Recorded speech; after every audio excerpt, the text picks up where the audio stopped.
और जाते समय आप सब लोगों को यहाँ पर छोड़ के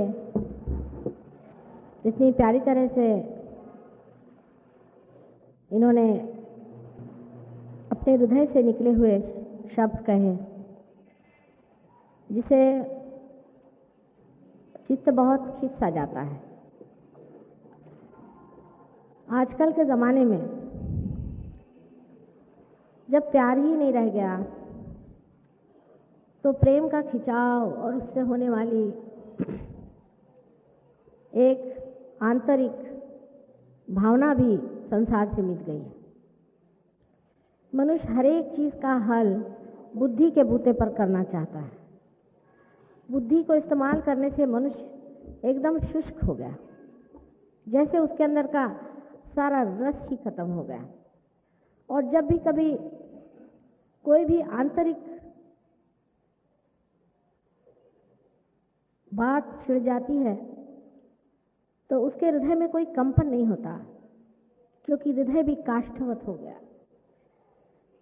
न जाने आजकल की हवा में ऐसा कौन सा दोष है कि मनुष्य सिर्फ बुद्धि के घोड़े पे ही चलना चाहता है और जो प्रेम का आनंद है उससे अपरिचित रहना चाहता है।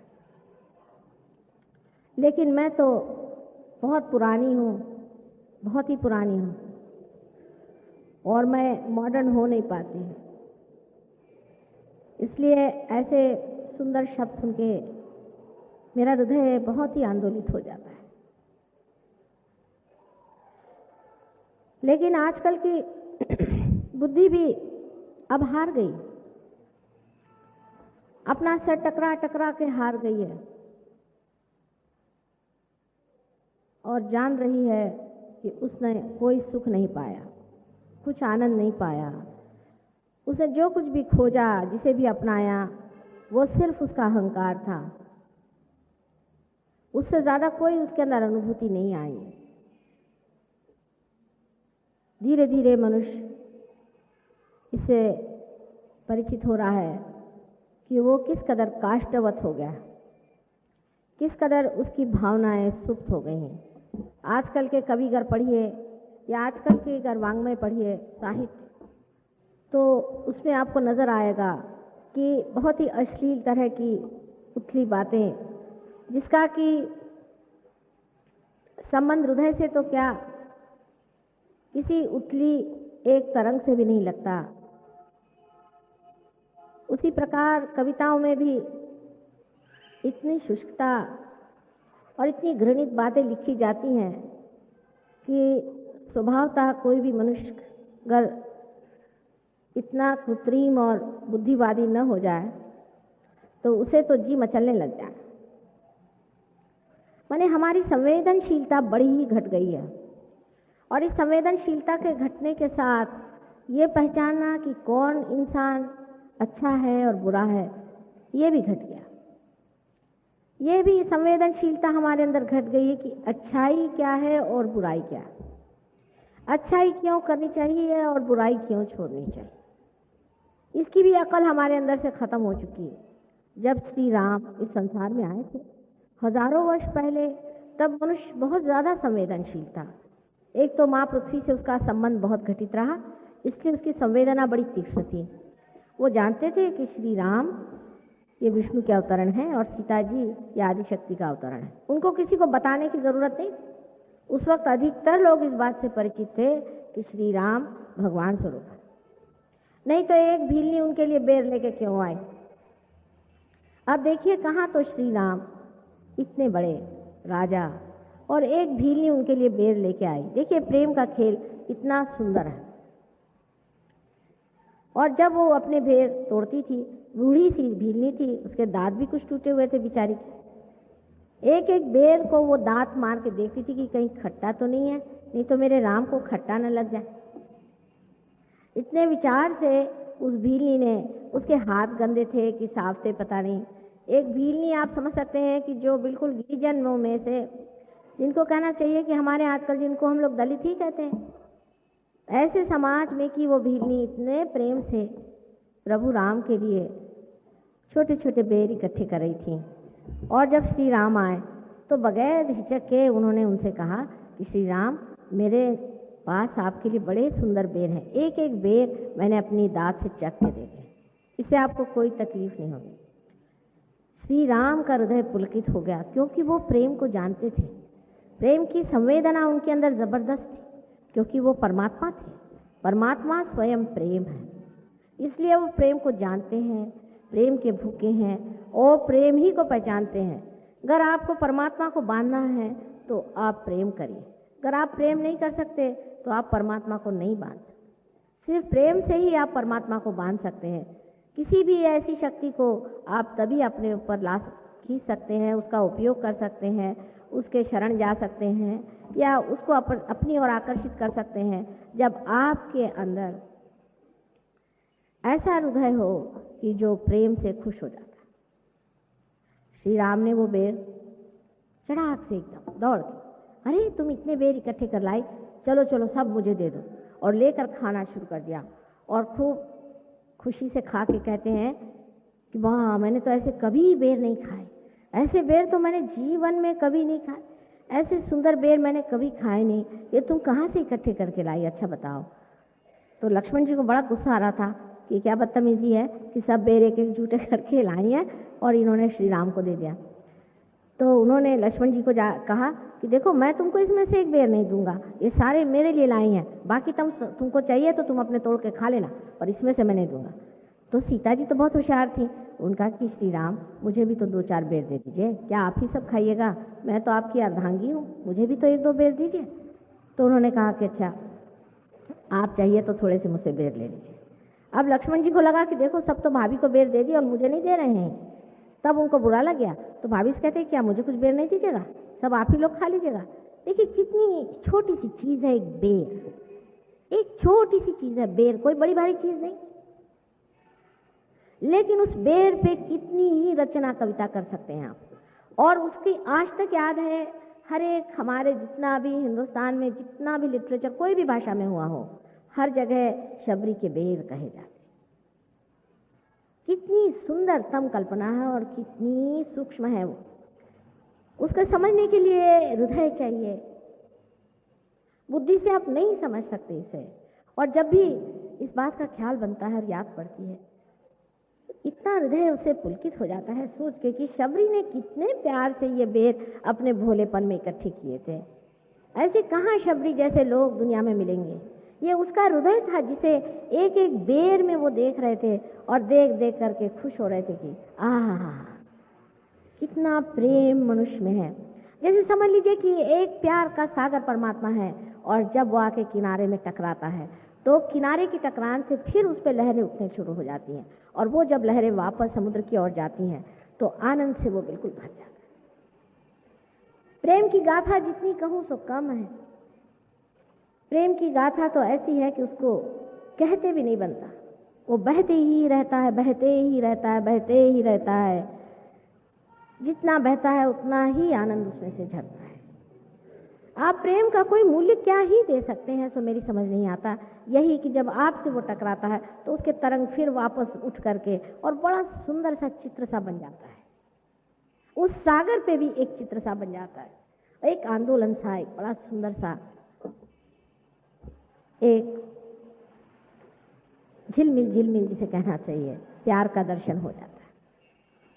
इसके लिए मनुष्य में बड़ी सूक्ष्मता चाहिए इस चीज को समझने की। जो लोग बहुत ही ग्रोस हैं, जो कि बहुत ही जड़ हैं, जिनके अंदर प्रेम का अभी तक कोई आविर्भाव ही नहीं हुआ, जो एकदम पत्थर दिल है, इन लोगों के सामने प्रेम की गाथा कहना भैंस के आगे बीन बजाने के बराबर है। इस तरह की इस प्रेम की शक्ति हमारे अंदर कहाँ से उदित होती है? किस जगह ये प्रेम की शक्ति है? ये हमारे हृदय के अंदर बसे हुए आत्मा के तरंग से ही प्रेम की शक्ति आती है। और इसके प्रतीक स्वरूप हमारे अंदर जो यहाँ पर आपको दिखाएंगे, जो बीचों बीच यहाँ हमारे बीच में, हृदय में बीच में यहाँ पर जो स्टर्नम बोन है, जिसे एक हड्डी के रूप में हम देखते हैं, वहाँ पर आप जानते हैं कि एंटीबॉडीज नाम की चीज तैयार होती है। ये माँ अपने शक्ति में, क्योंकि हृदय चक्र जो है वो बराबर उसके पीछे में बराबर बीचों बीच है, और इस हृदय चक्र पे जगदम्बा का स्थान है, मैंने कल आपसे बताया था। और इस स्टर्नम बोन के अंदर में ये जो सामने में जो हड्डी है, इस हड्डी के अंदर एंटीबॉडीज नाम के सिपाही माँ तैयार कर देती है, जो 12 साल तक तैयार होते रहते हैं और फिर वो अपने सारे शरीर में फैलकर सुसज्ज रहे। कभी भी किसी तरह का भी अटैक जब शरीर पर आता है, कोई भी तरह का, चाहे वो उसके माइंड से आए, चाहे माने उसके मन से आए, चाहे उसके शरीर से आए, चाहे उसके अहंकार से आए, सारे अटैक से ये एंटीबॉडीज जो होती हैं, ये माँ के बनाए हुए सिपाही उससे लड़ते रहते हैं। अब हम लोग सोचते हैं कि हमारे अंदर जो भी कुछ इस तरह के संरक्षित रखने वाले जो कुछ भी हमारे अंदर फोर्सेस हैं या शक्तियां हैं, वो जैसे कोई हमारी अपनी ही हैं।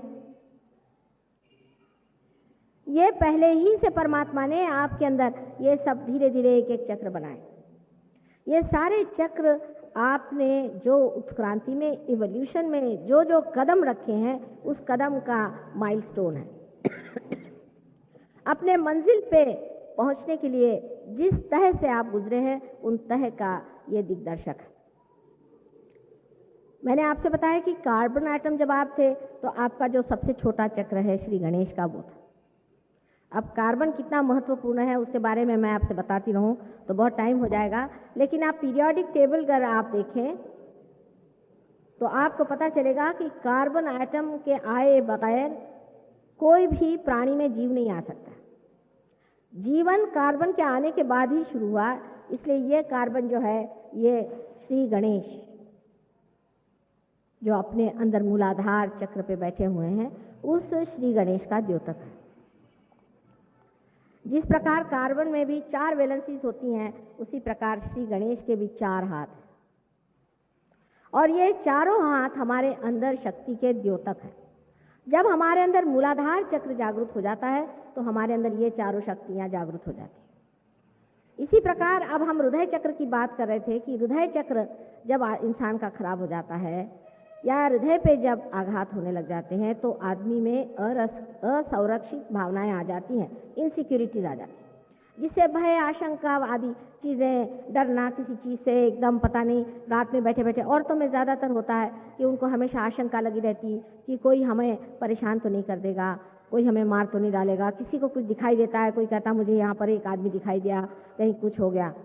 इसी से हिस्टेरिया आदि जो बीमारियाँ हैं, डरने की जो बीमारियाँ हैं, वो सब होती हैं।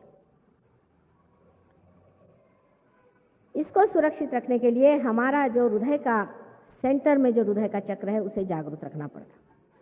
कल मैंने आपसे बताया था कि इसको जागरूक करने के लिए आपको जगदम्बा का ध्यान करना चाहिए। वो किस प्रकार करना चाहिए आदि सब कुछ आप सहयोग में सीख सकते हैं।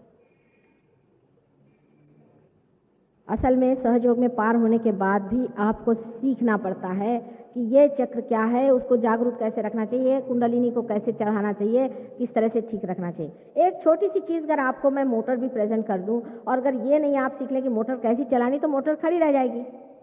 उसी प्रकार सहयोग में इसका बहुत सीखना होता है। मेरे लेक्चर में मैं आपको कहाँ तक बता सकती हूँ, लेकिन अधिकतर सहयोग में आए हुए लोग इस हॉल में इसी प्रकार हमेशा लोग आते हैं, लेकिन उनमें से कितने लोग सहयोगी हो गए हैं, इसी पे मुझे आश्चर्य होता है। अभी उदाहरण के लिए आज ही एक माँ, एक बेटी और उसकी बेटी, इस प्रकार 3 जनरेशन मेरे पास है। ये लोग 1970 में मेरे हाथों से पार हुए थे। उसके बाद इनकी तबीयत बड़ी खराब गई 4 साल बाद, तो एक सहयोगी के पास गए कि साहब हमारी बड़ी तबीयत खराब गई, ये हुआ वो हुआ, क्या करें। बेचारे सहयोगी मेहनत करने के पीछे में उनके यहाँ गए, उनको देखा, उनसे कहा कि देखिए आप बिल्कुल सहयोग नहीं कर रहे हैं, आपकी कुंडलिनी यहाँ फंसी हुई है, अगर आप अपनी कुंडलिनी ठीक से जागरूक कर लें, ठीक कर लें, तो आपको कोई तकलीफ नहीं होगी। बिल्कुल आसान चीज़ है, मैं आपको करके दिखाता हूँ। उन्होंने उनकी कुंडलिनी फिर से जागरूक कर दी। उनसे कहा कि अब देखिए इस पर जमी है, इस पर थोड़ा सा काम करना पड़ेगा आपको, ज़्यादा नहीं, ज़रा ध्यान दें, अपनी जोत जला रखें। लेकिन वो फिर से वही ये रे माझा मागला जैसे मराठी में कहते हैं, उन्होंने बिल्कुल इस और ध्यान नहीं दिया। उसके बाद उनको एक गुरुजी मिल गए बीचों बीच, तो उन्होंने उनसे बताया कि हाँ मैं तुमको एक मंत्र देता हूँ, जंतर मंत्र देता हूँ। उनका अच्छा ठीक है। एक काला साधारण धागा बिल्कुल साधारण धागा, उसको पता नहीं क्या इन्होंने करके और इन्होंने सबके गले में दे दिया, सबका 100-100 रुपया लिया जंतर मंतर का। वो धागे का दाम अगर जोड़ने चाहिए तो 2 पैसा भी नहीं होगा। अब सब लोग गले में पहन करके बिल्कुल उनके ऊपर मर गए। अब वो महाराज साहब जो है उनके बड़े ऐसे शिष्य और उनको कहने लगे कि ये जो उदी है ये हम साईनाथ की उदी लाए हैं, ये अपने घर में रखिए। अब वो उदी लेकर के गई, अपने घर में उदी लगाने लगे। आज अब साईनाथ तो यहाँ है नहीं, बताएं कि ये किसकी उदी है, कौन से स्मशान घाट से उठा के लाए हो और इसमें तुम्हारा कौन सा हेतु है। तो कहने लगे कि वो उदी ऐसे ऊपर से नीचे नीचे गिरती थी तो हम बड़े उससे इम्प्रेस्ड हो गए। मैंने कहा ये तो सारी भूत विद्या है। बहरहाल जो भी हो वो उसी में बहते गए। आज वो पहुंची देवी जी तो उनकी माता जी जो थी वो तो चल नहीं पा रही थी, उनका सारा बदन यूं यूं हिल रहा था मेरे सामने।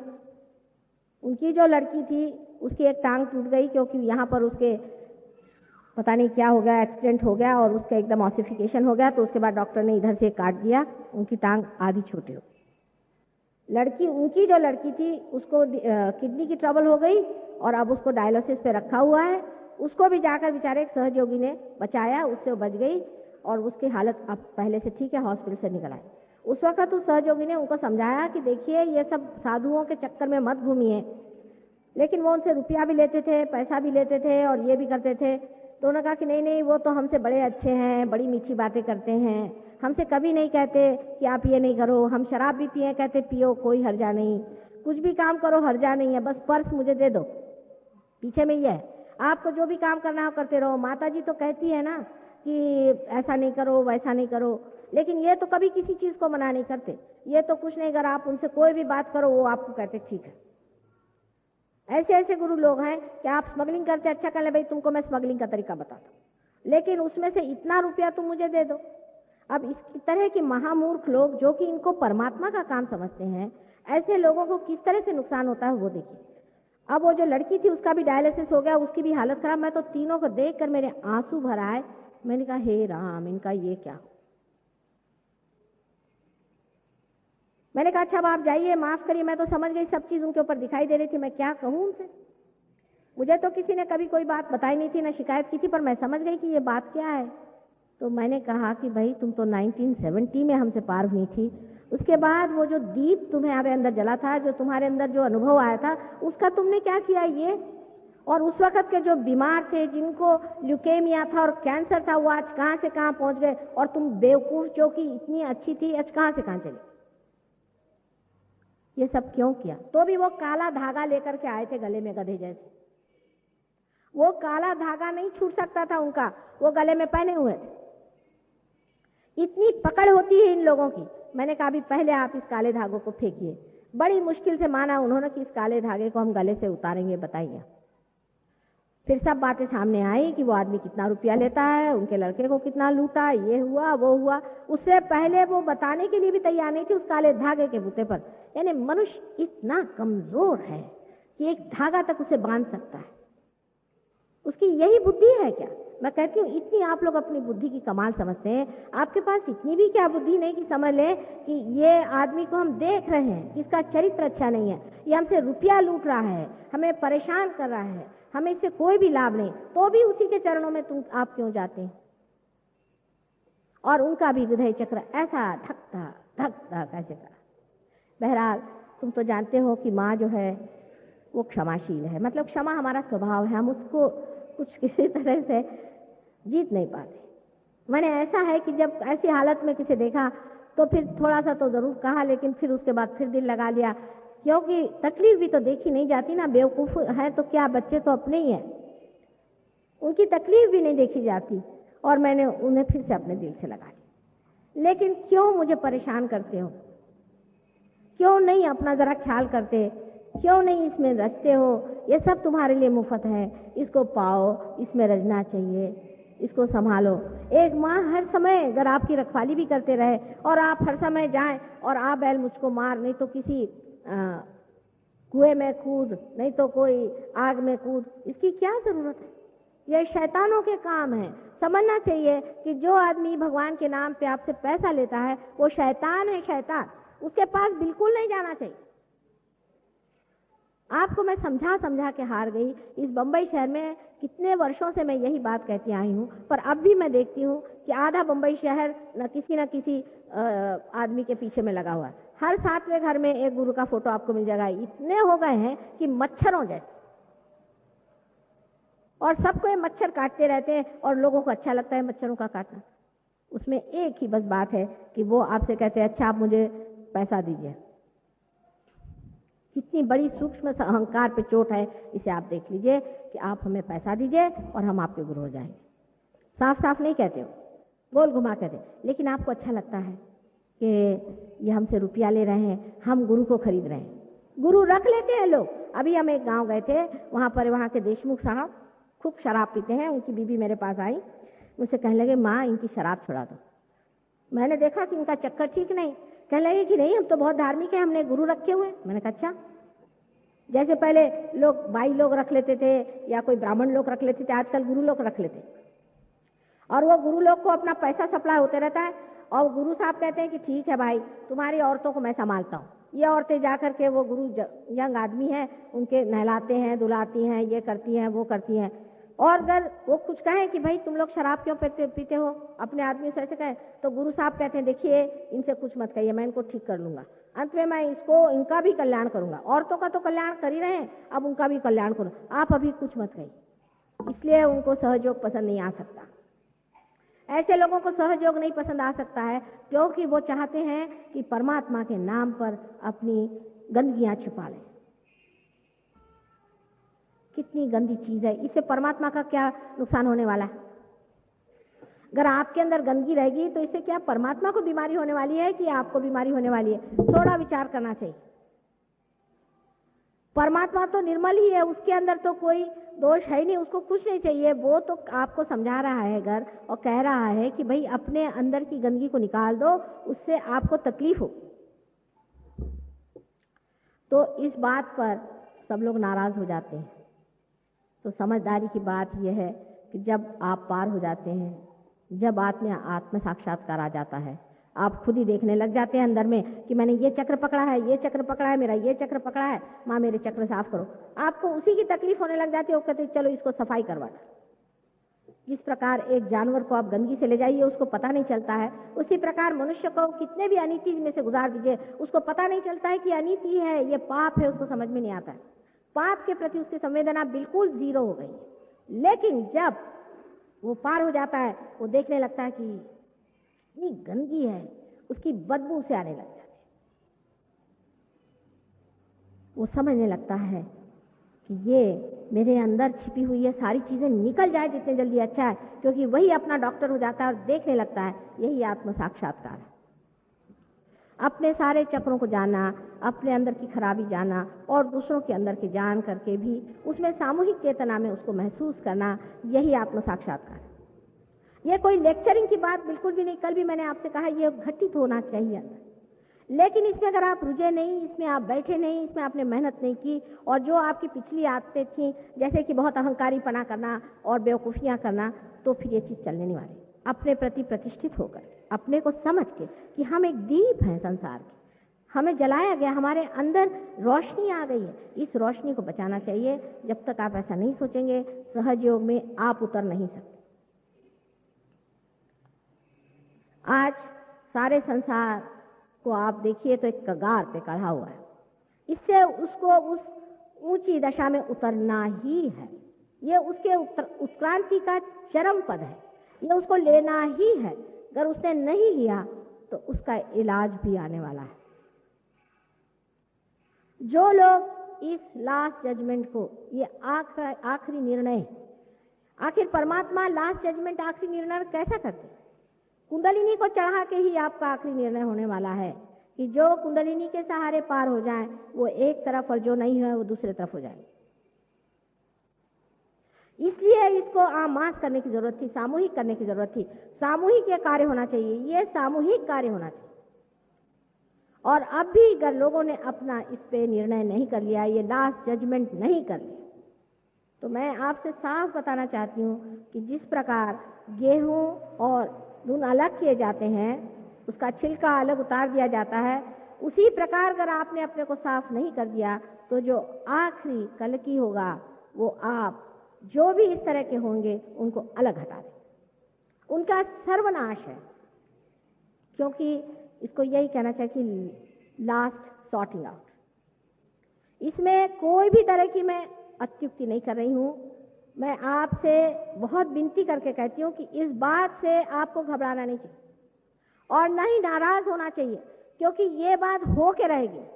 अगर आप इस बात से सतर्क नहीं रहे तो कल वो दिन नहीं आना चाहिए कि आप कहेंगे कि माँ आपने बताया नहीं लास्ट जजमेंट। इसलिए मैं आपसे साफ साफ बताना चाहती हूँ कि यही लास्ट जजमेंट शुरू हो गया है, इसमें आप अपने को जज कर लीजिए।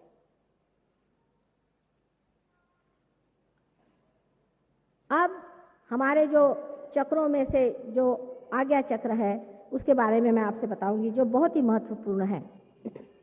आज्ञा चक्र जो है ये हमारे मस्तिष्क के अंदर, ब्रेन के अंदर में पीनियल बॉडी और पिट्यूटरी नाम की जो संस्था है उसके बराबर बीचों बीच है, और वहां पर रह करके अति सूक्ष्म ये सेंटर है। वो अपने अंदर की ईगो और सुपर ईगो, जो कल आपसे मैंने बताया था, वो दोनों संस्थाओं को चालित रखता है। यह आज्ञा चक्र जहां मैंने सिंदूर लगाया, इस चक्र की एक खिड़की बाहर की ओर है और एक इस ओर है, इसलिए इसको द्विदल कहते हैं। इस चक्र के पीछे की तरफ जो खिड़की है उससे हमारा सुपर ईगो माने हमारा मन संचालित रहता है, और जो सामने की खिड़की है उससे हमारा अहंकार संचालित रहता है।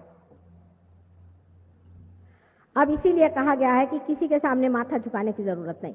मैं सबसे आपसे भी कहती हूँ कि आप भी मेरे पैर क्यों छूते हैं? जब तक मैंने आपको कुछ दिया नहीं, क्या जरूरत है आप मेरे पैर छूइए? मतलब इसलिए मैं कहती हूँ कि अगर मैंने कह दिया छू लीजिए तो आप सारी दुनिया के छूना शुरू कर देंगे। किसी के भी आगे मत्था झुकाना गलत चीज है। ये परमात्मा ने बनाई हुई पेशानी, सिवाय उस आदमी के जो कि स्वयं साक्षात परमात्मा से प्रेरित है, जिसने आपको कुछ विशेष अनुभव दिया है, उसी के सामने सर झुकाना चाहिए। लेकिन हम लोगों की ऐसी प्रथा हो गई कि हर जगह जाके हम सर झुकाते रहते हैं। इसलिए ये जो पेशानी है, जहां ये आज्ञा चक्र है, इसमें दोष आ जाता है। आज्ञा चक्र का दोष जो है पीछे में आता है। जब आप पेशानी किसी के आगे झुकाते हैं तो इसका दोष पीछे में आता है, और आगे का दोष जो है वो अति विचार करने से आता है। कोई आदमी अगर हर समय सोचता रहे तो उसमें ये दोष आ जाता है, या जो अहंकारी मनुष्य होता है उसका भी दोष इस चक्र पे आ जाता है। अब इस चक्र के जो द्विदल है, माने समझ लीजिए दो हाथ है, उसमें से जो बीचों बीच जो इसका तत्व है वो तत्व एकादश रुद्र कहलाया जाता है। माने उसमें 11 शक्तियां हैं, जो हमारे माथे पे यहाँ 11 चक्र है। बहुत महत्वपूर्ण 11 चक्र है। इसी एकादश रुद्र से ही कल्कि बनेगा, इसी से सर्वनाश होने वाला है, इसलिए इसको बचाना बहुत जरूरी है। और इसके जो तत्व स्वरूप संसार में सबसे बड़े अवतरण हुए हैं वो हैं जीसस क्राइस्ट। ये श्री गणेश, एक तरफ से इनका हाथ समझ लीजिए श्री गणेश का है, एक अंग इनका श्री गणेश का है जो कि लेफ्ट साइड है, और राइट साइड जो है वो कार्तिकेय स्वामी, आप जिनको जानते हैं। कार्तिकेय स्वामी के बारे में आपने सुना होगा, और जिनको दक्षिण में बहुत लोग मानते हैं उनको मुर्गन कहते हैं। इस प्रकार इनके 2 अंग हैं, और इन 2 अंगों को मिला करके ही जीसस क्राइस्ट इस संसार में आए। और उनका जो क्रॉस है वो भी स्वस्तिक का ही रूप है। लेकिन जीसस क्राइस्ट के जीवन का सबसे बड़ा जो उद्देश्य या उसकी महिमा है या उसका जो संदेश है वो क्रॉस नहीं है, क्योंकि जीसस क्राइस्ट ये कृष्ण के लड़के हैं। महाविष्णु के बारे में आप जरूर पढ़ें, जो मैं बात कर रही हूँ एक भी बात झूठ नहीं। और उनकी जो माँ मेरी थी वो राधा जी हैं। रा माने शक्ति, धा माने जिसने धारणा करी हुई, महालक्ष्मी स्वरूपा है। उनकी जो माँ थी वो महालक्ष्मी थी, लेकिन जीसस क्राइस्ट के ज़माने में उन्होंने इस मामले में कुछ ज़्यादा बातचीत इसलिए नहीं करी कि जब दुष्ट रावण, राक्षस आदि लोग ये जानेंगे कि उनकी माँ ही महालक्ष्मी है, तो वो माँ के पीछे पड़ जाएंगे और तब वो अपना गुस्सा नहीं रोक पाएंगे और उनकी पूरी एकादश रुद्र की जो शक्तियां हैं वो क्रोधित होकर के सारे संसार को भस्म कर डालेंगी। इसलिए इस बात को बिल्कुल गुपित रखा रहा। लेकिन तो भी ईसाई धर्म के जो पहले कैथोलिक लोग हैं वो बहुत दिनों तक अभी भी मानते हैं कि उनकी माँ जो है वो दैवी शक्ति थी। लेकिन वही होली घोस्ट है, इसे वो नहीं मान सकते और उनको समझ में नहीं आता है कि होली घोस्ट चीज क्या है,